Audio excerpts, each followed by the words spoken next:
in today's show. The NBA is back. There's 2 games for us to discuss. It's the regular season. I'm excited. Michael Bolton. Thanks, Josh. It's Michael Bolton here, and it's time for another episode of the Locked On Fantasy Basketball Podcast. Let's get to it. Let's get to it, indeed. You are Locked On Fantasy Basketball, your daily fantasy basketball podcast, part of the Locked On Podcast Network.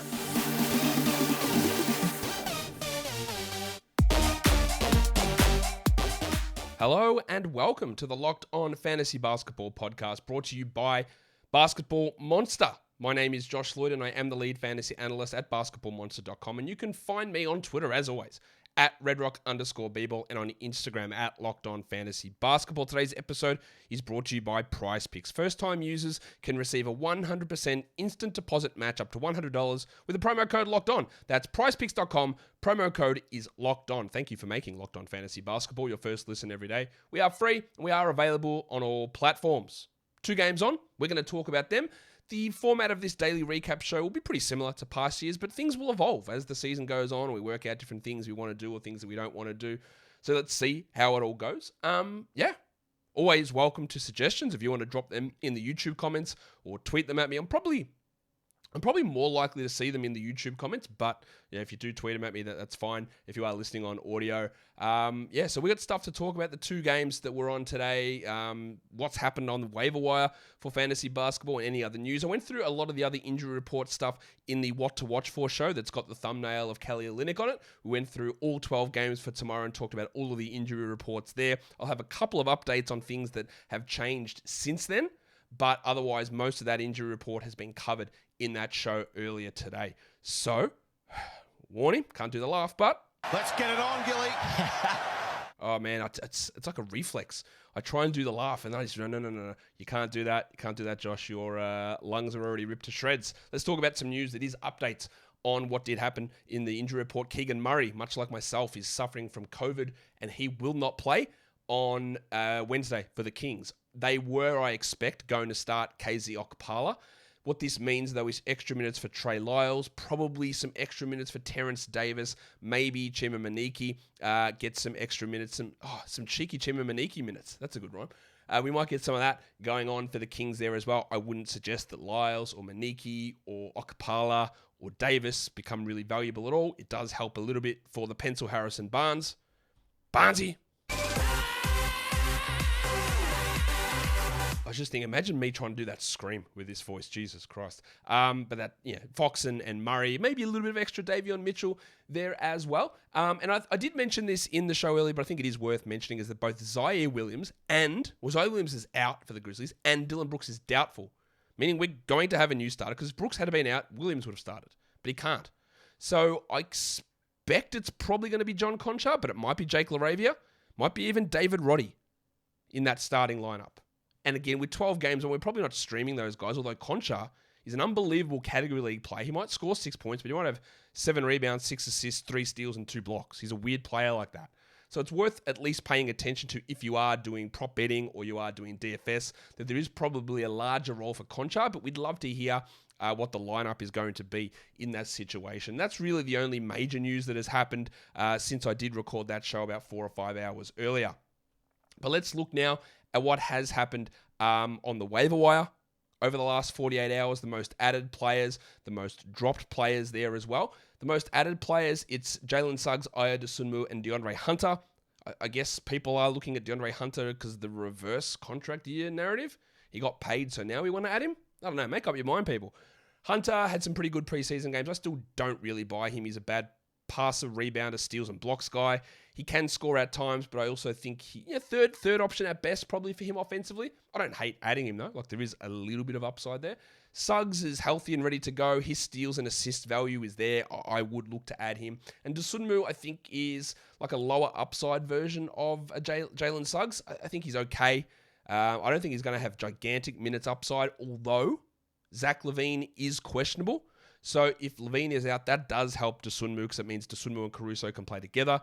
Kobe White gets some extra minutes in there as well, and that can boost all of those guards who might squish each other a little bit. We can boost some of their numbers up somewhat.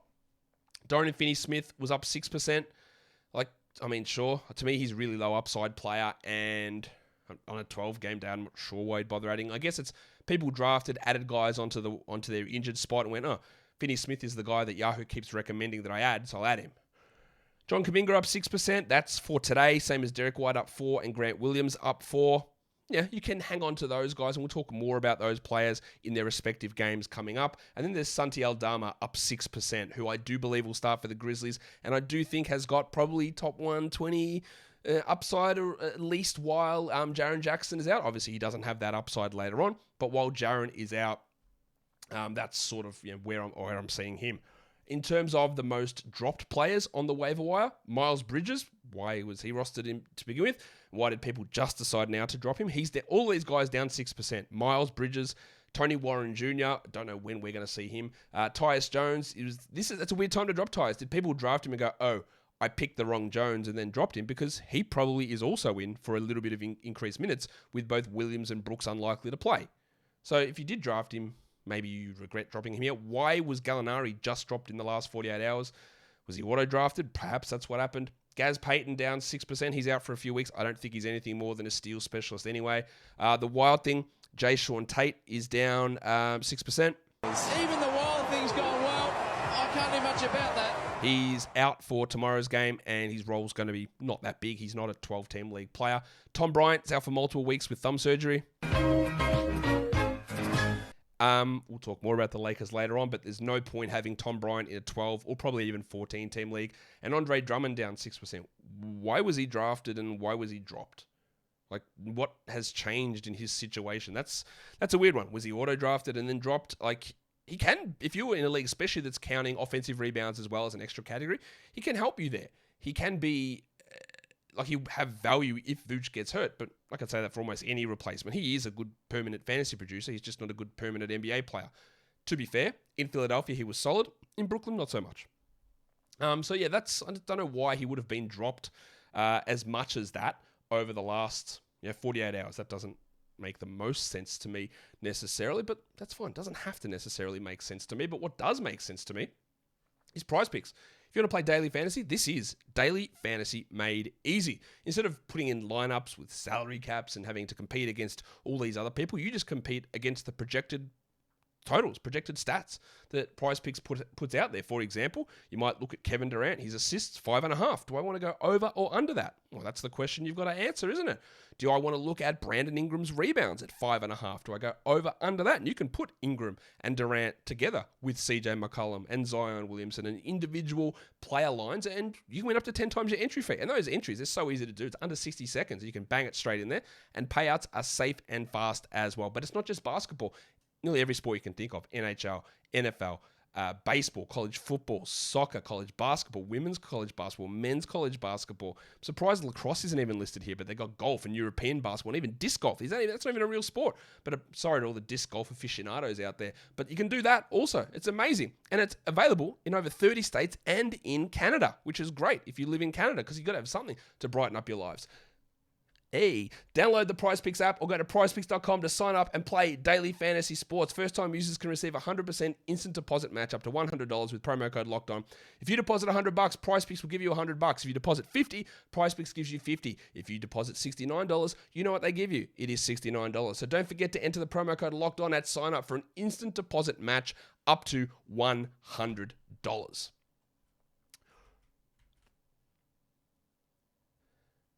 All right.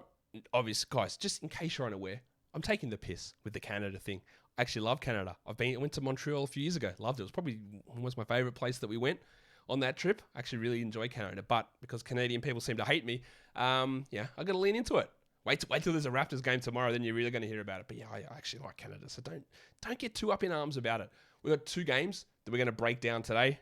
So let's look at the first one of those games. It is the Sixers taking on the Celtics in Boston. We got the Celtics pulling away with the victory. 126-117. Jim Harden was up to his old tricks, really. I had him as high as 3, definitely never lower than 6 in my rankings, and look, he exceeded even my expectations here. 35, 8, and 7 with 5 threes. Now the 64%, he's not going to stick. 80% on 2s, 56 on 3s. It's all going to fall off, right? but he also didn't have defensive stats, and he is a relatively regular contributor in those areas. So that will come up. I feel really good about drafting him at pick 17 in 30 deep, but also in the first round in the Locked On Fantasy Basketball Bowl at pick 3. And yeah, I think that what he did last season with the poor field goal percentage was always bound to come up. I'm really excited to see what he brought. I thought Joel Embiid struggled a little bit today. He ended up with 49 fantasy points, 26 and 15 with 5 assists, but I didn't think he looked his best. But this is what Embiid is. Like, he still can do this even on games where he doesn't quite look right. And then Tyrese Maxey illustrated the Tyrese Maxey issue. He had 21 points on 50% shooting, 40% from 3. That is really good. He played 38 minutes. That's great. He had 1 rebound and 2 assists. He also got 2 steals, and I'll be honest with you, he might not get another steal this week. He's not a high steals player. So the 21 points is good, but it is really, really hard to jump into the upper echelon of fantasy players if you don't produce anything with rebounds and assists or steals on the regular. It's just really hard to do. And we saw in this game that Harden and Embiid are clearly prioritized over Maxey. Now, Maxey is clearly ahead of Toby. We'll talk about Harris in a second. But it won't always be that case. But his lack of supporting stats really do hurt his category value. He still had 30 fantasy points in a Yahoo standard format. But just, again, this is part of the issue that I have with his game somewhat. Well, fantasy-wise, regardless. The thick hogsman, Toby Harris. I think I am a TH. T to the H. Yeah, TH for life. He started off pretty well, looked really well. Cooled off, ended up with an okay game, but much like Maxey, what else does he do? He had 3 steals. Steals are very volatile, game by game, week by week, season by season. And Tobias Harris, consistently in his career, does not get steals. So he had 18, 2, and 0 with 3 steals. He shot pretty well, but still under 20% usage, the 4th offensive option. It's why I was down on him. It's why I wasn't taking him in the 50s or 60s.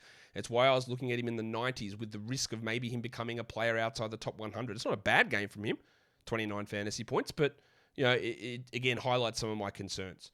I had massive concerns about Matisse Thybulle this season. I did not think we'd see him for 23 seconds and then never again. He obviously had no stats in that time. You should not have drafted him in category leagues, in 12-teamers or even 14-team leaguers. The only reason to hold on to him is because of the Sixers playing on Thursday and Saturday, and I think he might get minutes there. But if you drop him, he might not play against the Bucks. That is distinctly possible. With the addition of Melton, with the addition of House, with the addition of Tucker, they don't need him and his lack of offense. So if you want to drop him for someone else, by all means. I don't think it's a problem. Let's talk about Tucker. He played a lot of minutes. 6 and 4. He's never going to do much, but again, getting the low volume days this week gave him a little bit of use. And the other one is the wave pool De'Anthony Melton. Now, I was going to say you won't find a bigger De'Anthony Melton fan than me, but that's probably not true because there are other people there who are probably over the edge of reasonable with how much they love De'Anthony Melton. But my worry with him was always, what's actually the minutes upside here? And we saw it. 21 minutes, 5-0 and 0.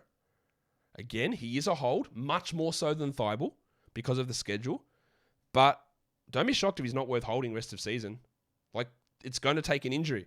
There's not 28 minutes of value here that they're going to play him because Niang's going to play. And he only got 21 minutes here at Melton, and that's with Thybulle playing 23 seconds. And no Milton, no Korkmaz. Those guys didn't even get into the game. So we talk a lot. It's really hard when the starters play solid minutes. It's hard for these bench guys to get anywhere near enough value to be useful. And unfortunately, Melton looks like he might suffer that. Montrezl Harrell got the backup center minutes. I thought he looked dreadful. 2-0 and 0 in 11 minutes. Please, I know he's rostered in some 12-team leagues. What are you doing? Get rid of him. Absolutely no reason for that whatsoever. I don't even think I'd bother in a 14-team league. House had 1 point and Yang had 3. On to the Celtics. Yeah, Jayson Tatum was really good. 39 minutes. And these are some really big minutes. 39 and 12 with 4 assists, a steal, and a block. And much like Harden, he came out of the blocks on fire, 65% shooting. It is going to drop off. And that was one of his big issues last season. He was shooting like 42, 43% to start the season. I'd like to see a couple more assists there, but overall, it's obviously really strong. He had 58 fantasy points. He was great. Jaylen Brown, he was also really good. JB, you've done it again. Impressively, his efficiency was through the roof. True shooting of 69%. Giggity. 35 points. His issue, again, to me in the past has been like does he get enough rebounds? Does he get enough assists? And the answer here again was no. 35, 3 and 2, but he had 2 steals, he had a block, and importantly, 4 threes and didn't miss a free throw, which are other things that sometimes keep him down. He was really, really strong though. Broggo played 24 minutes. Well, actually, let's talk. They did decide to start Maximum Derek White. Maximum Derek. He had 2, 3, and 4. Schedule and streaming aside, I don't really think that there's anywhere near enough upside without injury. Remember last season, before Brogdon even got there, White would play like 23, 24 minutes a night. And Sneaky Joe Mazzulla, I thought might play him a little bit more, but no. So, if I had White or Brogdon, I would definitely be more interested in dropping White. Brogdon had, he only played 24 minutes, 16, 2 and 4 with 2 steals, and his shooting was great too. A lot of massive shooting numbers here. But Brogdon, I think, is significantly the better option as a guy you want to keep end of roster. Again, it's schedule independent. I wouldn't be looking at Derek White as a must-hold player necessarily. Grant Williams played 24 minutes. I'm a little bit surprised that Grant played only 24, even with Al Horford in foul trouble. I thought we'd get 30 minutes and people go, oh man, yeah, but he can't guard Embiid. Literally nobody can. Like Noah Vonleh can't guard Embiid either. Like no one can guard Embiid, I'm sorry. Like Horford does a pretty good job. I think Grant Williams does a pretty good job. He had 15, 1 and 1 on perfect shooting. He's solid enough, but I think his upside is still relatively low as a fantasy contributor, Grant Williams. As for Horford, I preached concern with Horford. Again, it's one of those issues that I talk about, and this is a great illustration of it, I think. Maybe it's not, maybe you disagree. When I talk about, hey, if you're just looking at rankings and including turnovers, it really skews the value of players. Because if you drafted Horford, because, man, look how I hear the reason, I'll take him at 60, I'll take him at 70 because he doesn't get turnovers. Well, he didn't get turnovers today, right? Like, he did that job. But if you get into foul trouble, if you play fewer minutes, you also provide strength in turnovers. He had 6, 5, and 1 with 2 threes. He shot 29%. He played 23 minutes. That's not to say that he's a bad player at all. But what I mean to say is that drafting Al Horford based on a ranking number using pure statistical formula skews the point that he doesn't score enough, and that can drag you from being solid to above average to way below it. And if you're being held up by the fact that the absence of something skews that ranking value. To me, he's a guy that was more of a 90s player versus a 70s player. He will be much better than this. Do not get me wrong. I'm not saying that he's a bad pick or he should be dropped or anything along those lines. But it's one of those things that when someone's a low scorer and a low counting stats player and their value is boosted immeasurably, well, not immeasurably, I can actually measure it by about 30 spots by turnovers, be really skeptical of that being their true value. I hope that makes sense. Some interesting rotation decisions. I've got time to talk about all these guys. We've only got 2 games on tomorrow. We'll probably skip a few things in it. Noah Vonleh, first guy off the bench. He's played like 40 games in 3 years. He's been on 9 teams in 8 seasons or 8 teams in 9 seasons. He's really struggled to find an NBA place. He struggled early, I thought. He played okay. Now, the fantasy value is not there, 2 and 2. But a steal and a block is all right. It's just interesting that he was in there and playing ahead of Sam Hauser and even ahead of Luke Cornett. Deep leagues. Like, he was picked up in 30 deep today. 30 deep, guys. You need to install Fab in that league for sure. But other than that, I wouldn't bother. Marcus Smart, 14, 3 and 7. A couple of ridiculous flops and acting performances and ridiculous quotes after they go, well, Joel Embiid almost broke my arm. I'm the defensive player of the year. Where's my respect? Okay, mate. I really like Marcus Smart at times, but man, settle down. And Sam Hauser, only 3 minutes. He's a really good shooter. The 8 Blake Griffin minutes, it's an experiment, not worth it. He's not useful anymore. Like, and I know name brand recognition is something. I'd much rather Sam Hauser play 11 minutes than Blake Griffin play 8 and Hauser play 3. You've got to just go with what makes sense. And I don't think playing Blake Griffin with Vonleh and Grant Williams at the same time makes much sense really at all to me. Another thing that happened, which, hey, I got the time here to talk, man. It's not a rant as such, but there was a bad call on Al Horford, right? And Jayson Tatum complained and we love watching players complain to the ref. It's one of our favorite things. And he complained and played to the ref, and he got a tech for complaining to the ref. And then they went and reviewed it, and the review said, no, actually, we made a bad call. It wasn't a foul on Horford. And then so many people I saw online, well, if the call's overturned, then they have to rescind that tech against Tatum. Absolutely not. I can't believe that I was in the absolute minority in saying you cannot rescind it. It does not matter. You don't get a tech, right? Tatum's tech was not, you've got a tech for arguing against an incorrect call. You get a tech for arguing the call. If we're going to be out here talking about players whinging and complaining so much and having respect for officials, what the call they make does not matter. They will get some right, they will get some wrong. The wrong ones might get overturned on challenge and review, all that sort of stuff. But because the call was wrong does not give you the right to abuse the ref. Because if you rescind that, that just means that the players will abuse the ref every single time. Because how many times does a player think that they committed a foul? Never. They'll be like, I didn't do it, definitely didn't touch him. What are you talking about, ref? You dipshit. Blah, blah, blah. And they go to review, and 90% of the time, no, actually, they did do it. Right? You can't, just because the ref's call was wrong, and the wrong call is what led Tatum to argue, you can't rescind that tech. The tech is for arguing with the ref, regardless of if the call is correct.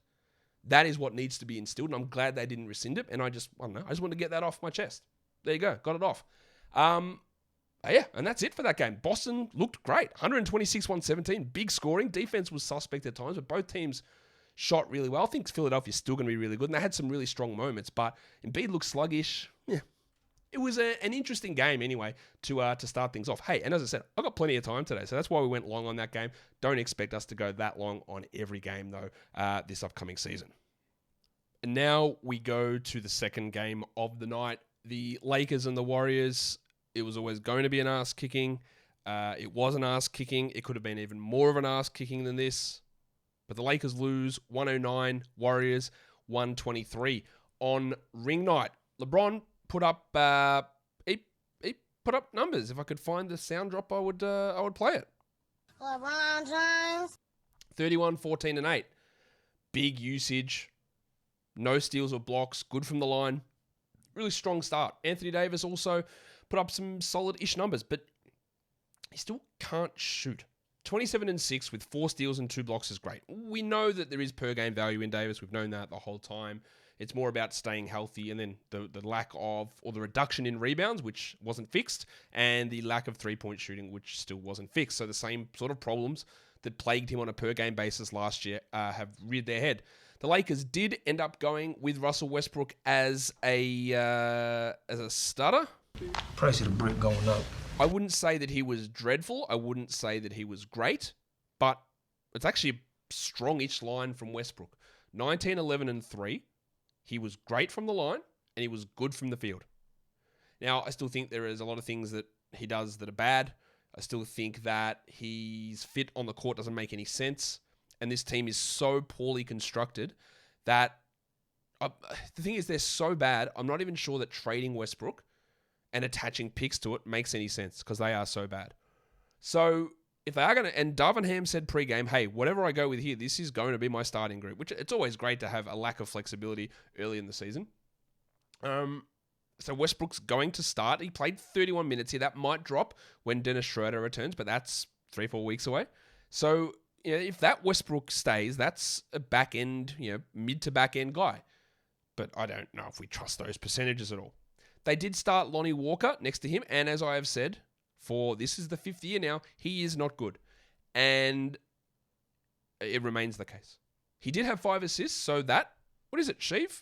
Get to drop one of these ones. A surprise, to be sure, but a welcome one. 5, 3, and 5 was his line in 29 minutes. He shot 29%. He's a bad shooter. I don't think he's a very good defender. He did have a steal and a block. I don't think he's got any business being on a 12-team roster.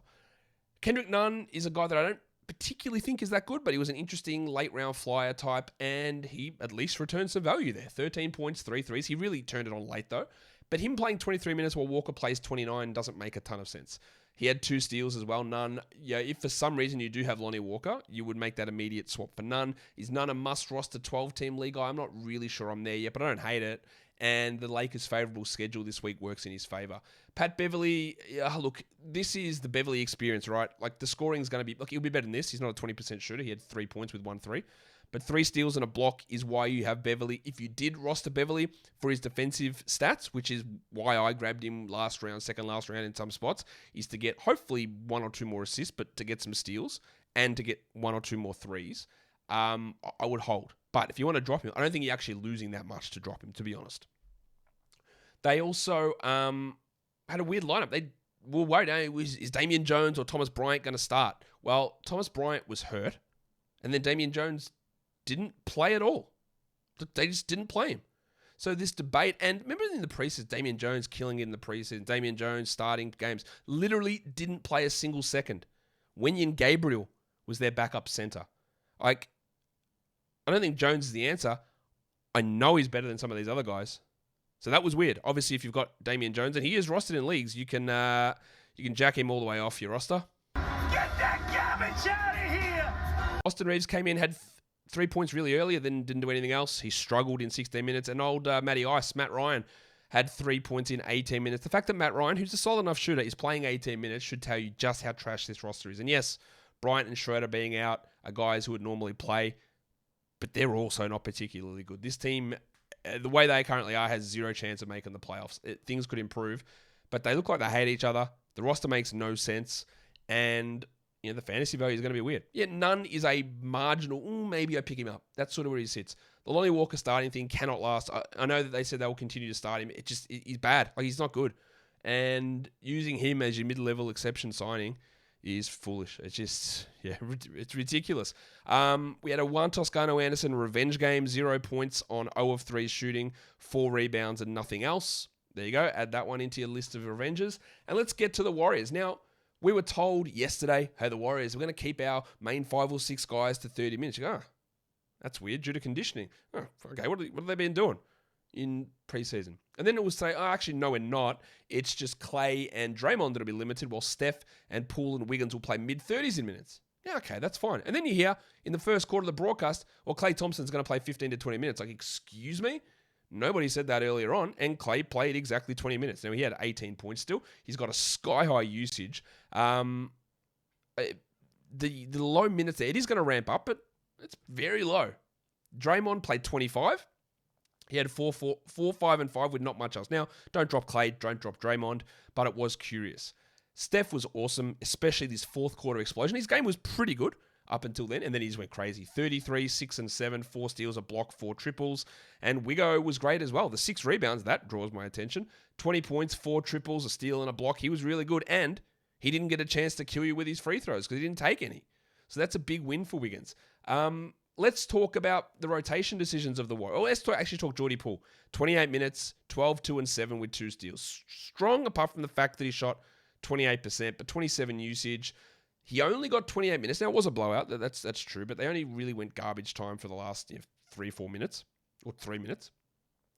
Only 28 minutes in a game that Clay only plays 20, I think should give you a level of the concern that I had with him being drafted, is that when these guys play, how does he push 30? Like, even Kerr said, we'll play in mid-30s. Like, you won't, and you didn't. They also had Moses Moody. When you look at Moses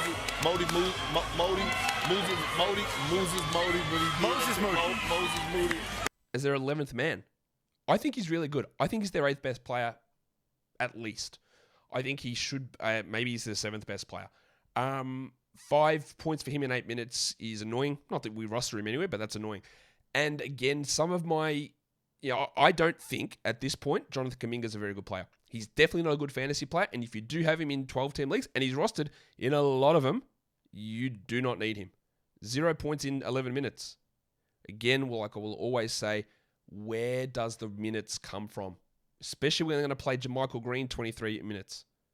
Like, there just isn't a big enough role for a guy who's not the best, especially category league per minute producer. There just isn't enough minutes there. And we also saw the same thing with Blunty. Wiseman got 17 minutes. 8 and 7. I thought he moved okay out there. He missed all 4 of his free throws, which kills you. But there are opportunities for him to put up numbers. But he is a points, rebounds, and maybe blocks guy. But if you're not even getting 20 in a game where Draymond, and it's a blowout, and Draymond's not getting past 25, that should give you some level of concern that, hey, maybe there isn't actually that high of an upside for this guy this season.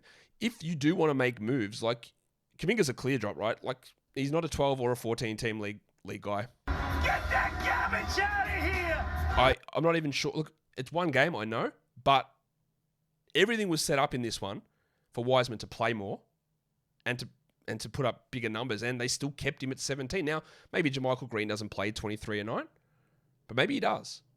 And they just ease Wiseman in. So, again, it is, if you did grab Kuminga, no problem. See you later.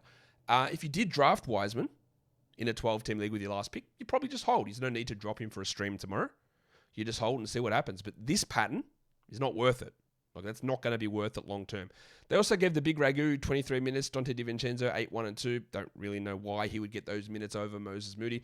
And for a team that's loves to rusty trombone themselves about developing their young guys, like when DiVincenzo's playing 23 and JaMychal Green's playing 23 and Kuminga plays 11 and Moody plays 7, like, I'm not sure. And you can make the argument that both Kuminga and Moody are better than those counterparts. Doesn't really, and I'm criticizing the Warriors, even though they smash the Lakers and they're an unbelievably well-run organization. Sometimes some of those things don't always add up with some of the things we hear in terms of, we're going to do this, we're going to develop our younger. Yeah, okay, maybe not though. Right? So we have to always be cautious of that. It was good to see Ryan Rollins, my man, get out there and play 2 minutes. He didn't do anything, but I just like that he was out there playing. And that is the recap of those games. Not a huge amount change for us fantasy-wise. I don't think we'll go through the awards the end of the night here. I'll do that right now. The monstrous line of the night is Jim Harden. Your waiver wire line of the night, it's Kendrick Nunn with a little late flourish to get up there. He's worth at least considering. Your young gun is Modi Muzi. That's how the first and second year players in this game, or in both games, there weren't many of them. So Moody with his 5 points in 7 minutes gets there. Yeah, don't worry too much about that award. The dud of the night is Jim Wiseman. He's rostered in 100% of leagues using our advanced metric, and he was the worst performer out of anyone who was rostered in over 70%. That's how it works. The top 10 players today in category leagues. Number 1 was Jim Harden. Number 2, Steph. 3, Tatum. 4, Jaylen Brown. 5, LeBron James. 6, Joel Embiid. 7, Wiggins. 8, Anthony Davis. 9, Russell Westbrook. And 10, Malcolm Brogdon. For your guys rostered in less than 50% of leagues, with only 2 games on, it's going to be a rough list. It's Kendrick Nunn, Grant Williams, Kevon Looney, Pat Beverly, JaMychal Green, Lonnie Walker, PJ Tucker, Noah Vonleh, DiVincenzo, and then Max Christie, who came in here to 3 late. The only one of those guys, or the 2 guys, 3 guys there, Nunn, Grant Williams, and Beverly are the only guys that I would consider 12-team league options. And even then, they are pretty back-endish, I think, in terms of options. If we look at the top 10 in points leagues, it's Steph, it's Tatum, LeBron, Harden, Davis, Embiid, Jaylen Brown, Andy Wiggins, Russie Westbrook, and Tyrese Maxey comes in at number 10. And that is the first recap show of the season in the books. If I go into this much detail on tomorrow's show, I'll be here for 17 days. So we will be going through it a lot quicker for the 12 games tomorrow. But we had a little bit of extra time to extrapolate and talk some stuff on today's show. So yeah, I hope you guys did enjoy that. Please leave a comment down below. And after you finish watching this, we've got a show that I think is worth your watch. It's called Locked On Sports Today. And it covers the biggest news in all sports. It only goes like 20 minutes a day. So go and check that out. You can find it on YouTube. I'll link it in the, you'll see a card pop up and it'll be in the end screen of this, and you can find it easily. Just search Locked On Sports Today. Really recommend you check that out. I've been on that a few times with Pete in the past. He does a great job just giving you a nice little recap of everything that went on in the world of sport today. So guys, follow this podcast on Apple Podcasts, Google Podcasts, Stitcher, Spotify, and on the Odyssey app. And if you're here on YouTube, you know what to do. Thumb up the middle, flick the bells, not balls, bells, leave a comment. Guys, we're done. Thank you so much for listening, everyone. See ya.